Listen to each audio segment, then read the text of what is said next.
नमस्कार विद्यार्थी मित्रांनो, एक एज्युकेशन महाराष्ट्र चॅनलमध्ये आपले स्वागत आहे. आज आपण इयत्ता 4थी विषय मराठी पायाभूत चाचणी सराव प्रश्नपत्रिका उत्तरासहित पाहणार आहोत. ही प्रश्नपत्रिका 30 गुणांसाठी आहे. वेळ 2 तास आहे. प्रश्न क्रमांक पहिला, शब्द ऐकून लिही. 5 गुणांसाठी हा प्रश्न आहे. शिक्षक शब्द सांगतील ते विद्यार्थ्यांनी शब्द ऐकून लिहायचे आहेत. इथे नमुना दाखल 10 शब्द दिलेले आहेत.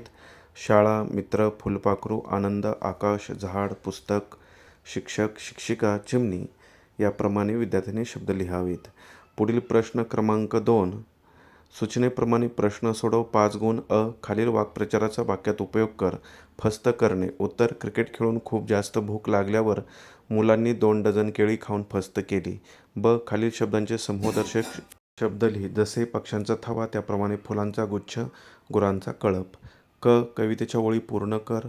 हा राष्ट्रध्वज साक्षीला टिंबटिंब.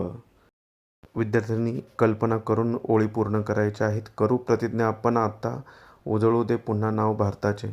मुग्धाने डायरी लिहिण्याचा संकल्प केला, तसा तुम्ही कोणता संकल्प करणार? उत्तर, मुग्धाप्रमाणे आम्ही पण रोज डायरी लिहिणार, तसेच रोज व्यायाम करणार. प्रश्न, सर्वच उंदीर पिंपापाशी का धावत आले? भाज्यांच्या वासाने. पर्याय क्रमांक 3 उत्तर आहे. त्या पर्यायाला गोल करायचं आहे. इथं टिक करून दिलेले आहे, परंतु विद्यार्थ्यांनी तिथे गोल करा, कारण का इथे सूचना दिलेली आहे. योग्य पर्यायाला गोल करा. 4 पर्याय दिलेले आहेत, त्यापैकी तिसरा पर्याय योग्य आहे. यानंतर पुढचा आपण प्रश्न पाहणार आहोत. पहा पुढचा प्रश्न. खालील चित्राचे निरीक्षण कर व प्रश्नांची उत्तरे लिही. प्रश्न, मुलाच्या हातात काय आहे? 1 गुण.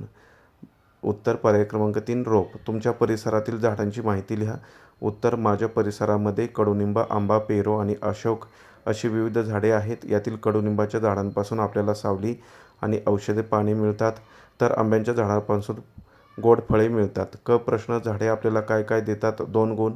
उत्तर, झाडे आपल्याला शुद्ध हवा, ऑक्सिजन, सावली, फुले, फळे, लाकूड आणि औषधे देतात. तसेच झाडे पक्ष्यांना राहण्यासाठी घर, निवारा देखील देतात. झाडांपासून आपल्याला रबरसुद्धा मिळते, डिंक मिळतो. प्रश्न क्रमांक 4, चित्र बघ व चित्रात काय संवाद करत असेल ते लिही. 3 गुणांसाठी हा प्रश्न आहे. चित्रामध्ये रुग्णालय, डॉक्टर व रुग्ण आहेत असं समजायचं आहे. डॉक्टर व रुग्णामध्ये कोणता संवाद झालेला आहे ते आपण कल्पना करून लिहू शकतो. इथे नमुना दाखल एक उत्तर दिलेलं आहे. तुम्ही ते उत्तर पाहू शकता. पहा, उत्तर पुढे दिलेलंच आहे. व्यवस्थित वाचन करा. त्यासाठी व्हिडिओ स्टॉप करा आणि संपूर्ण संवाद वाचन करा. यानंतर प्रश्न, खालील वस्तूंमधून ओला कचरा व सुका कचरा यांचे वर्गीकरण करा. 2 गुणांसाठी हा प्रश्न आहे. केळीच्या साली, कागद, खरकटे, पेन, पालेभाज्यांचे देठ, तुटकी खेळणी, सडलेली फळे. यामध्ये ओला कचरा आणि सुका कचरा असं वर्गीकरण करायचं आहे. आता ओल्या कचऱ्यामध्ये कोणते घटक येतात पहा. केळीच्या साली, खरकटे, पालेभाज्यांचे देठ, सडलेली फळे. आणि सुका कचरा, कागद, पेन, तुटकी खेळणी. याप्रमाणे तुम्ही टेबल लिहून हे उत्तर लिहू शकता. तक्ता तयार करा. यानंतर पुढचा प्रश्न पाहण्या अगोदर सर्व विद्यार्थ्यांसाठी एक सूचना आहे. जर तुम्ही चॅनलवर नवीन असाल तर आपल्या चॅनलला सबस्क्राईब करा. तसेच चॅनलची प्लेलिस्ट पहा. तुम्हाला त्या प्लेलिस्टमध्ये पायाभूत चाचणीचे सर्व विषयांचे पेपर उत्तरासहित मिळतील. त्याचा सराव करा, जेणेकरून तुम्हाला ते परीक्षेसाठी उपयोगी पडेल. यानंतरचा पुढचा प्रश्न पहा. प्रश्न क्रमांक 5, खालील अपूर्ण गोष्टी पूर्ण कर. 5 गुण. एक अपूर्ण गोष्ट दिलेली आहे आणि ती पूर्ण करायची आहे. गोष्टीचा पुढील भाग लिहून दिलेला आहे. व्यवस्थित पहा. व्हिडिओ स्टॉप करून वाचन करा. शेवटपर्यंत गोष्ट वाचन करा, म्हणजे तुम्हाला परीक्षेत ती लिहिता येईल.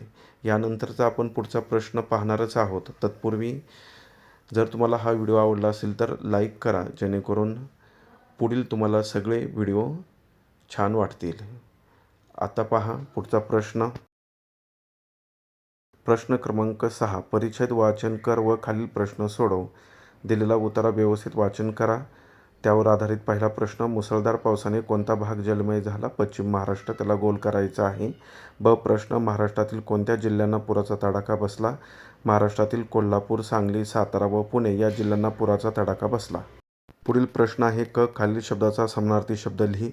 उदाहरणार्थ, जसे आई, माता, त्याप्रमाणे वर्षा, पाऊस किंवा पर्जन्य. पर्जन्यासाठी पाऊस शब्द लिहायचा आहे, त्याला वर्षासुद्धा शब्द चालतोय. आणि प्रश्न आहे, पुरामुळे कोणते नुकसान झाले? पुरामुळे घरे, शेती आणि रस्त्यांचे मोठे नुकसान होते. अनेक लोकांचे जनजीवन विस्कळीत होते. पाण्यामुळे पिके नष्ट होतात व जनावरांनाही धोका निर्माण होतो. तसेच आजार पसरून लोकांना त्रास सहन करावा लागतो. अशा प्रकारे आपण संपूर्ण प्रश्नपत्रिका उत्तरासहित पाहिली आहे. धन्यवाद. जर तुम्हाला हा व्हिडिओ आवडला असेल तर प्लीज लाईक करा, शेअर करा आणि आपल्या चॅनलला सबस्क्राईब करा. तसेच बेल आयकॉनवरती क्लिक करा जेणेकरून पुढील सर्व अपडेट तुम्हाला वेळेवर मिळतील. प्लेलिस्ट पहा. प्लेलिस्टमध्ये सर्व पेपर दिलेले आहेत. त्यांचा सराव नक्की करा.